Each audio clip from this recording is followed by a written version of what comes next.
Good afternoon students. मैं संजीव मिश्रा, सहायक प्राध्यापक वाणिज्य, Pentium point technical college Rewa. आज आपके सामने पुनः प्रस्तुत हूँ। परिवर्तनशील लागतों से अपन पिछली क्लास पर चर्चा किए थे, ब्रेक इवन पॉइंट्स और सेल्स पर चेंज क्या इफेक्ट आते हैं। आज हम वेरिएंस यानी विचरण, लागतों के अंतर को कैसे आइडेंटिकल अन्य एलिमेंट ऑफ कॉस्ट पर कैसे परिवर्तन आते हैं, ये बताना है। तो सामान्य रूप से आपको भी मालूम है कि element of cost material, labour और ओवरहेड्स होते हैं, जिस पर हमने मटेरियल के संबंध में कुछ प्रॉब्लम्स पहले भी किए भी हैं।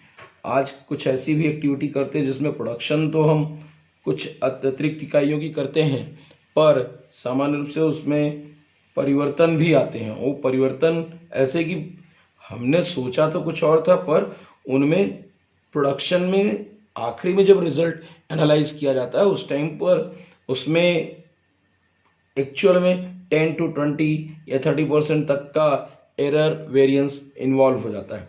तो उस कंडीशन में हम एक्चुअल में वेरिएंस पॉजिटिव है, निगेटिव है, यानी फेवरेबल या एडवर्स है, या कैसे निकालेंगे। और एक और चीज़, वेरिएंस जैसे आपको मालूम है, cost variance, price variance, usage variance normal involve होता है। पर जब इस तरह की एरर आती है तो वहाँ पर मिक्स वेरिएंस और यील्ड वेरिएंस की एक्टिविटी भी इन्वॉल्व होती है। तो प्रॉब्लम में दिया होगा कि कितने तरह के वेरिएंस निकालने होंगे।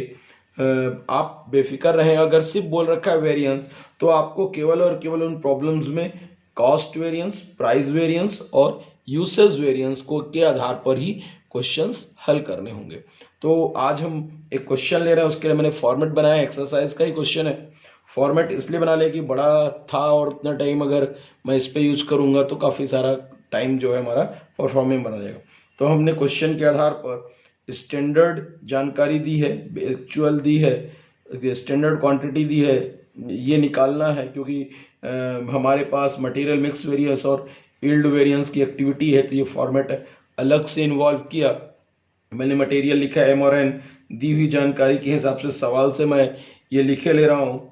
स्टैंडर्ड क्वांटिटी दी हुई है सवाल पर 100 यूनिट, N की दी है 200 यूनिट, और इसका प्राइस दिया हुआ है 2 रुपये, 1 रुपये 70 पैसे। मल्टीप्लाई कर लेंगे, यहाँ पर भी कोई प्रॉब्लम नहीं है, प्रॉब्लम इसके बाद आनी है। अब एक्चुअल क्वांटिटी भी सवाल पर दी हुई है 215 यूनिट और 385 यूनिट दी हुई है। बुक पर जो नंबर मैंने डाला है, कॉपी है, यही नंबर क्वेश्चन है आपका एक्सरसाइज बुक पर। फिर एक्चुअल प्राइस दी हुई है 1 रुपये 80 पैसे और 2 रुपये के संबंध में। इसका जो टोटल कॉस्टिंग की एक्टिविटी हो गई, इसका 1 रुपये 80 पैसे और 2.15 किया मल्टीप्लाई, तो 387 रुपये हुआ और 770 रुपये हुआ। अब हमको क्या करना है, खर्चों को जोड़ लेते हैं।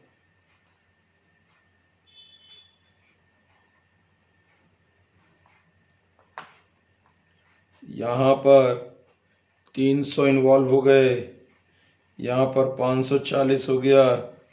पर यूनिट नहीं जोड़ेंगे, एक्चुअल में यूनिट की क्वांटिटी और टोटल कॉस्ट को जोड़ेंगे। 80 जो है टोटल कॉस्ट की एक्टिविटी है।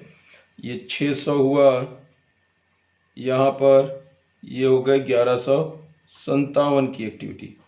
अब करना क्या है, यहाँ बंद कर लेते हैं। सामान्य रूप से इन एक्टिविटीज़ को इसलिए बंद कर लिया कि अब यहाँ पर से काम खत्म। अब हमें करना होगा वेस्टेज। सवाल पर दिया है 10%, 300 का 30% वेस्टेज दिया हुआ है, तो वेस्टेज घटा लिया तो ये 270 SY स्टैंडर्ड यील्ड आया। ये यहाँ पर आपका वही एज इट इज 540 इन्वॉल्व होगा, रिमेन यूनिट्स जो बनेंगी, और ये 30 यहाँ आ गई, 540 ये है, और एक्चुअल यील्ड में 70 यूनिट लेस होने की बात कही है।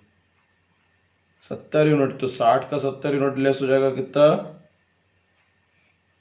530 यूनिट एक्चुअल यील्ड। यही निकालना है क्योंकि इन्हीं के आधार पर हम आगे के क्वेश्चंस इंप्लीमेंट करेंगे। फिर इसको हम आगे लिख ले रहे हैं 1157। अब बाकी एक्टिविटीज कैसे आएंगी ये इंप्लीमेंट करना आवश्यक है। इसके लिए हम लोग इनके वर्किंग नोट्स पर जाएंगे।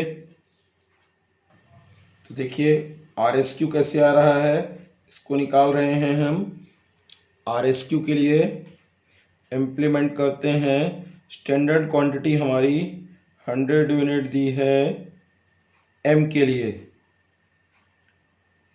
तो और एक्चुअल कितनी यूनिट्स हैं, 600 यूनिट्स, तो ये कितनी हो गई, 200 यूनिट। ऐसे ही N के लिए भी RSQ निकालेंगे।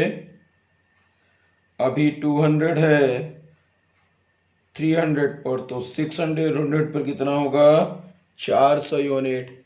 तो इसको हमने यहाँ लिख लिया 200 और 400, ये टोटल हो गए हमारे 600 यूनिट। 10% की क्राइटेरिया सवाल पर दी हुई है, तो 10% इसका कितना हो गया,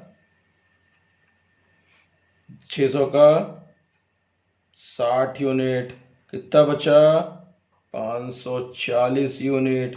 यही कहलाएगा RSY। ये देखिए स्टैंडर्ड कास्ट की जो सामान्य रूप से 270 का इसका डबल है, क्योंकि प्रोडक्शन भी 300 से 600 हुआ है, ये इम्प्लीमेंट किया। अब इसी तरह से अन्य खर्चों को भी इन्वॉल्व कर लेते हैं हम लोग। फॉर्मेट पूरा कर लूं। देखिए अब यहां पर ही परिणाम कैसे आएंगे, इसके लिए पहले M प्रोडक्ट के लिए तीसरा नंबर डाल लिया। यहां करना क्या होगा, पुरानी कॉस्टिंग कितनी है, स्टैंडर्ड क्वांटिटीज यूनिट्स पे ही है, तो 100 यूनिट्स कितने पर, एक्चुअल 270 यूनिट, और वास्तविक मोल्ड में एक्चुअल यील्ड कितना है, 530।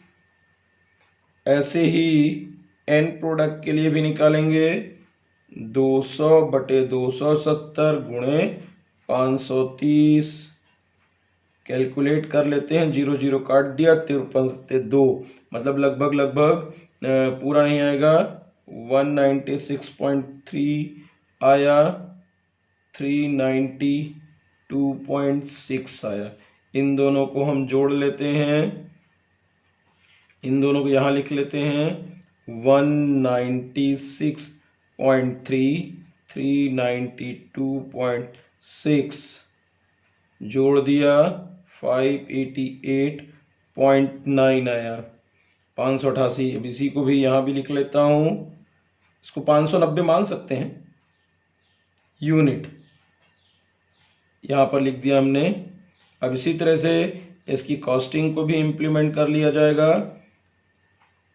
इस पर 196 रुपये का 2 रुपये का मल्टीप्लाई करेंगे, तो 3 दूनी 6, 6 दूनी 12, 19 दूनी 38 और 39, और ऐसे ही 170 1.70 है, इस पर मल्टीप्लाई कर 0 17 छक्का 102, 0 4 17 दूनी 34 और 4 38, मल्टीप्लाई कर लेते हैं, टोटल मल्टीप्लाई आएगा 667.4, मल्टीप्लाई कर लिया, जोड़ लीजिए 1060.0, राउंड ऑफ ले लिया है ताकि जो पॉइंट दिया मिसिंग में है वो पूरा हो जाए। ये हो गया, इस तरह से 1060.0 इन्वॉल्व कर लेते हैं। अब इसके बाद बाकी मान निकाले जाते हैं। आगे की अब एक्टिविटीज़ के लिए परिणाम निकालते हैं। सबसे पहला काम करते हैं, यहाँ पूरा हो गया, ये वर्किंग नोट्स हो गए। अभी जो पहली घटना हमको सामान्य रूप से दी है उसमें बोला है टोटल मटेरियल वेरिएंस निकालने को बोला है। टोटल मटेरियल वेरिएंस निकालना है, तो इसमें फार्मूला हो जाएगा material cost variance is equal to total standard cost minus total actual cost, TAC। अब यहाँ से सवाल से उठा के लिख लेते हैं। स्टैंडर्ड कास्ट जो है वो कौन सा लिया जाएगा, ये वाली कॉस्टिंग ली जाएगी, क्योंकि टोटल नई एक्टिविटीज पे आया है 1060 आया, और एक्चुअल कॉस्टिंग कितनी आई -1157 आया। तो कितना हो गया 97 एडवर्स की एक्टिविटी इन्वॉल्व हुई। अब 97 एडवर्स की एक्टिविटीज के बाद ये एक एक्टिविटी हो गई, यहाँ पर अलग अलग नहीं निकालना पड़ता। फिर बी प्रोडक्ट की बात करें, यहाँ पर बोल रखा है मटेरियल प्राइस वेरिएंस। तो मटेरियल प्राइस वेरिएंस का फार्मूला MPV शॉर्ट में बोलते हैं, actual quantity into standard price minus actual price involve करेंगे। अब यहाँ वैल्यू पुट कर देते हैं और वैल्यूज को इन्वॉल्व कर लेते हैं। जैसे प्रोडक्ट दो दिए हैं, पहले M के लिए और फिर N के लिए। M में एक्चुअल क्वांटिटी जो दी है सवाल पर 215, 385 M और N की दिए हैं। ये देखिए M का और N के क्वांटिटीज दी हैं, उन्हीं को लिख लिया। अब प्राइसिंग प्रति इकाई आपके सवाल पर आप देख रहे होंगे दिखेगी 2 रुपये, 1 रुपये 80 पैसे। उनकी ओरिजिनल कॉस्टिंग में 1 रुपये 70 पैसे और 2 रुपये। ये देखिए 2 रुपये, 1 रुपये 80 पैसे, 1 रुपये 70 पैसे, 2 रुपये। इनका अंतर कर लिया और मल्टीप्लाई कर देंगे। मल्टीप्लाई करने के बाद परिणाम आपको आइडेंटिकल रिप्रेजेंट हो जाएगा। इसमें 20 पैसे हुए, 20 पैसे का हुआ भागे 5, यानी कि 43 फेवरेबल आएगा पॉजिटिव। ये निगेटिव हो जाएगा 130 पैसे, 115.30 पैसे का हो गया था 585.50। ये आया एडवर्स। इन दोनों को जोड़ लिया तो परिणाम 43, 15 में कम हो गया 28, 72, 72.50 एडवर्स आया। अभी हमें क्या करना होगा, अन्य एक्टिविटीज के लिए C भी निकाल लें जल्दी से। मटेरियल मिक्स वेरिएंस MMV कहलाता है शॉर्ट में। फार्मूला है इसका standard price revised standard quantity minus actual quantity involve हुई, जिसे कि M और N पर रिप्रेजेंट कर लेता हूँ। 2 गुणे 200 माइनस 215, 1.70 गुणे 400 माइनस 385।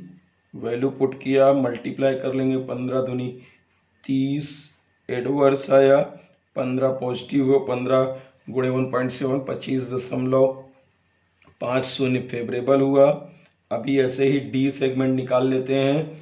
इसमें मटेरियल यील्ड वेरिएंस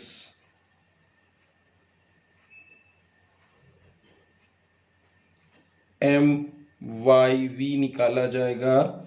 इसको भी इंप्लीमेंट तुरंत कर लिया फार्मूले को। इसके लिए standard cost per unit divided by AY minus RSY होता है। तो स्टैंडर्ड कॉस्ट पर यूनिट निकालने के लिए क्या करना होगा, हमारा कुल कॉस्टिंग जो थी उसको डिवाइड कर देंगे। हमारे पास कुल कॉस्ट जो थी 540 रुपये की कॉस्टिंग आई है, कितनी इकाई पर, 270 रुपये पर। तो एवरेज कॉस्टिंग यहाँ से इतने बटे इतना किया, 2 रुपये प्रति इकाई आ गई। बस उसी को इम्प्लीमेंट कर दे रहे हैं। स्टैंडर्ड कॉस्ट पर यूनिट 2 रुपये, एक्चुअल यील्ड 530, RSY जो दी है 540, निकली है यहाँ पर, ये इसको मल्टीप्लाई कर दिया तो इतना कितना आ गया, 10 दूनी 20 एडवर्स। बस यही करना रहता है। Thank you.